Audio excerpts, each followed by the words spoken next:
Hey guys, Stuart Charles here, HomeStudioBasics.com, helping you make sound decisions. So, today we're going to be dissecting the FiiO E10K versus the FiiO Q1 in this A-B comparison video. So stick around, homie. Right off the bat, what do you get in the box? Unfortunately, for the E10K, it is bare bones Jones. You get a micro USB cable, the unit obviously, and a user guide and warranty, and that's about it. For the Q1 though, you get a multitude, a plethora of accessories here.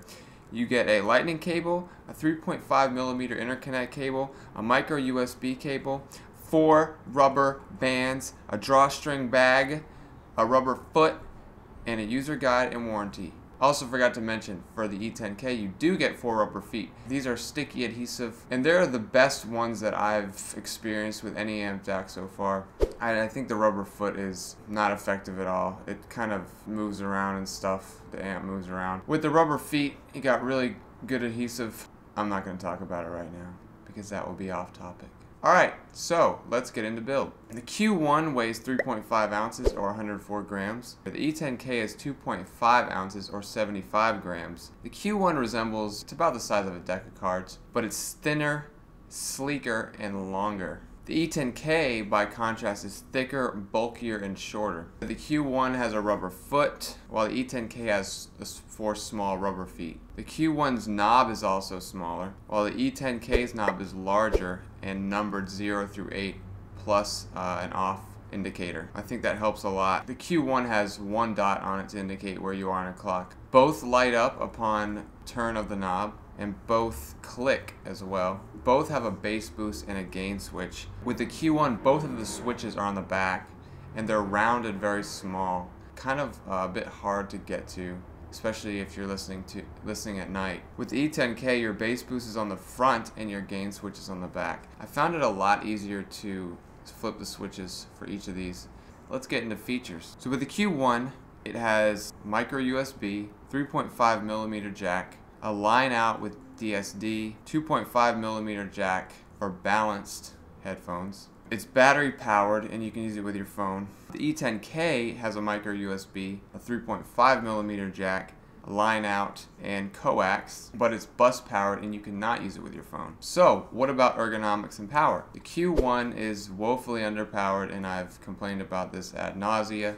Even balanced, it still only provides 220 milliwatts into 32 ohms, which is pretty good. I mean, the E10K by contrast outputs 200 milliwatts into 32 ohms, but it doesn't need balanced cables to do so for a balanced headphone. The Q1, out of the standard 3.5mm jack, unbalanced, only provides 7 milliwatts at 300 ohms, which is basically laughable in my opinion. I think if you buy an amp, you should just get a really good amount of power out of the box without having to, or mod headphones with balanced cables, or just buy balanced headphones. So before we get into the sound comparison between these two, let's talk a little bit about what DSD is. So basically, in a nutshell, instead of sampling multiple bits of information thousands of times per second, as in the case with a 24-bit file at, for instance, 96 kHz, DSD takes 1 bit of information and samples it millions of times a second. Now,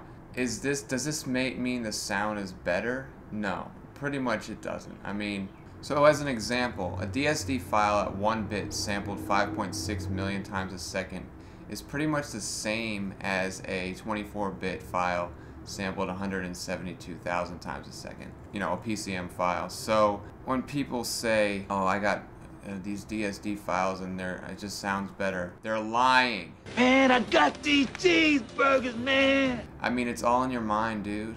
It really is all in your head. Honestly, sitting down to compare these two amps, going back and forth, yes, I did hear a small difference, and I'll get into that, but a lot of the time I'm sitting there and it's almost like my brain is trying to conjure up a difference when there really is none. And that's what we do here at Home Studio Basics. We expose the truth! I want the truth! Yeah! I'm a human!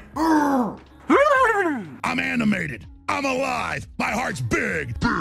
It's got hot blood going through it fast. Anyway, this is especially fun when you consider that the average DSD file is about as good as a 24-bit 96K recording. So yeah, kind of like snake oil, honestly. The Q1 is DSD supported, but so what?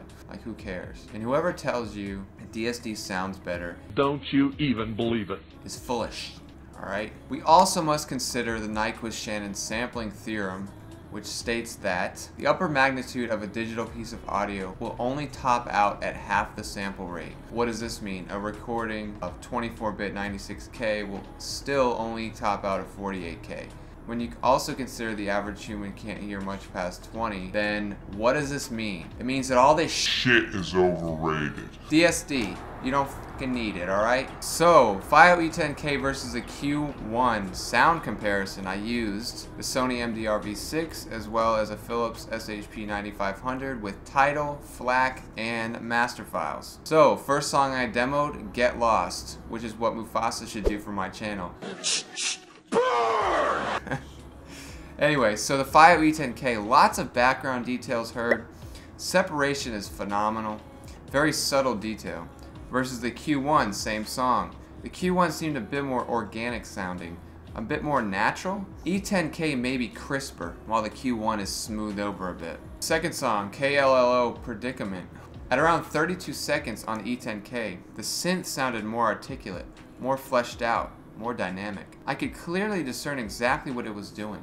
Chorus was immaculate. Around 2:05, background was muffled. Voice comes through with startling clarity. Versus the Q1, same song, again, it seemed more natural and more organic. Smoothed over. Comparing these two amps reminds me of the relationship between the HD600 and the HD650. So again, warmer, 650 is a lot warmer, 600 is a lot crisper, more sterile, more clinical sounding. That's the main comparison, main takeaway here. But wait, there's more. But wait, there's more. Hang on to your See, baby, cause this one's a screamer. Also, demoed Joyce Rice, Blurred Lines. I noticed out of the Q1, ridiculous amount of clarity, breathability, and micro detail. Now, breathability, what the f does that mean? It means that the song breathes. E10K, more crisp, more sterile, a little bit more brash, kind of in your face sounding. That's a running theme here. Zoology, the guy, more of the same. But I noticed the background becomes more relevant on the Q1 rather than an afterthought. So normally when you listen to music, stuff that's going on in the background is kind of an afterthought. You don't really think about it too much. You're kind of more focused on the main instruments in the song. But with Q1 and a V6, that stuff in the background starts to take, not center stage, but it becomes more prominent. Sort of like Nick Mason and Pink Floyd. When you listen to him on some of Floyd's older recordings, with good headphones and a good amp and good source files, he becomes more important. Whereas before, when you were listening through crappy stereo equipment, he was kind of, and I hate to say that because I love Nick Mason, I love what his contributions to the band. In fact, I think he was one of the most important members of that band, kind of an unsung hero in many ways.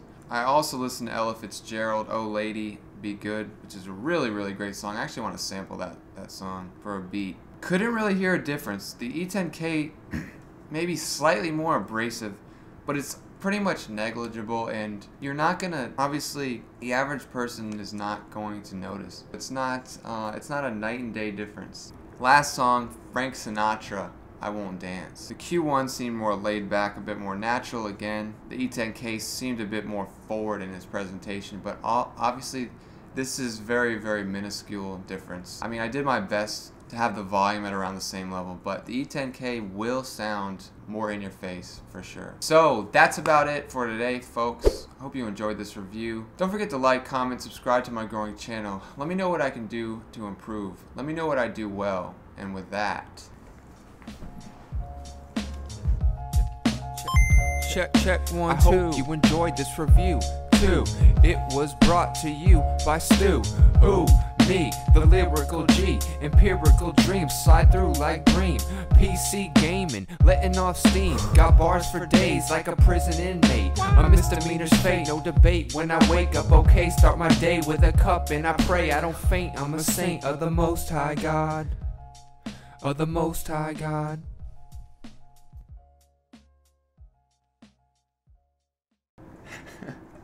Dude, this is gonna be funny. Listen, I'm gonna be honest with you. I I'm kind of retarded.